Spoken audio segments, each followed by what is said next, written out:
વિપુલભાઈ રાધે રાધે. રાધે રાધે, કેમ છો? હા, બહુ મજા આવી ગઈ.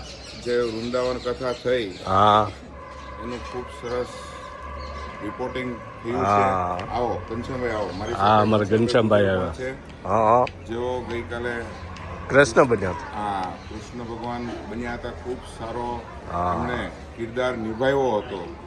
અને તમે જુઓ તો આ વૃંદાવન કથા જે થઈ, હા, નાની નાની બાબત ઉપર પરિવારની કથા કમિટી સભ્ય હોય કે યુવા ટીમ હોય, હોદ્દેદારો, જે પરિવાર સભ્યો અહીંયા આવ્યા છે 600 સભ્યો, એને કઈ તકલીફ ન થાય, અડચણ ન થાય, એ માટેની પૂરેપૂરી વ્યવસ્થા તકેદારી રાખી છે. હા, એક ને પૂછતા કઈ વાંધો નથી ને. પરિવાર સભ્યોનો પણ સાથ સહકાર પ્રાપ્ત થાય. ત્યારે હું એટલું ચોક્કસ કહી શકું કે આ કથા જે અહીંયા પધાર્યા છે એના માટે જીવનનો યાદગાર પ્રસંગ.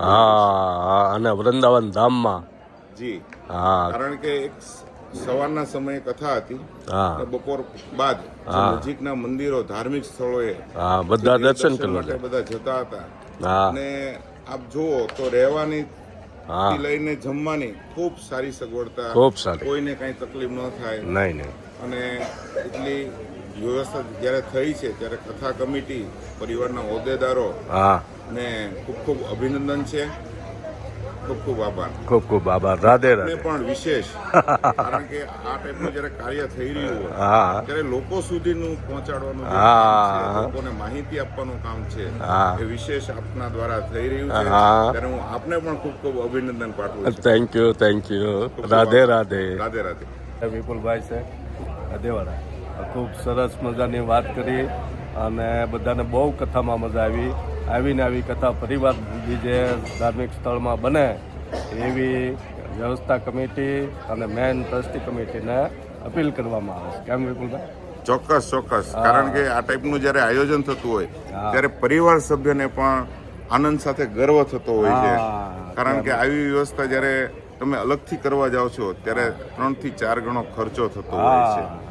એટલે દાતાઓને પણ, દાતાની દિલેરીને પણ ખૂબ ખૂબ અભિનંદન છે. અને એમને મતલબ આવકારદાયક છે કે તેઓ મોટું મન રાખીને આ કથામાં પોતાનું આર્થિક યોગદાન આપ્યું છે. ત્યારે તમામ સભ્યોને ખૂબ ખૂબ વંદન સાથે અભિનંદન છે. સરસ. રાધે રાધે. જો અમારા યુવા ટીમના સભ્યો બધા બ્રેકફાસ્ટ કરવા આઉટની છેલ્લા લે અને બધાને હમાય નાસ્તો કરાવે. રાધે રાધે.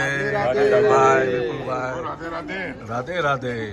જો આ યુવા ટીમની કમિટી સૌની છેલ્લે જમવામાં, નાસ્તામાં હોય, પહેલાં બધાને જમાડી દે એવી ભાવના એને પહેલેથી. બહુ સરસ બધાને મહેનત કરીને. રાધે રાધે. તરબોળ કર્યા છે એવા શાસ્ત્રીજીને મારા વંદન.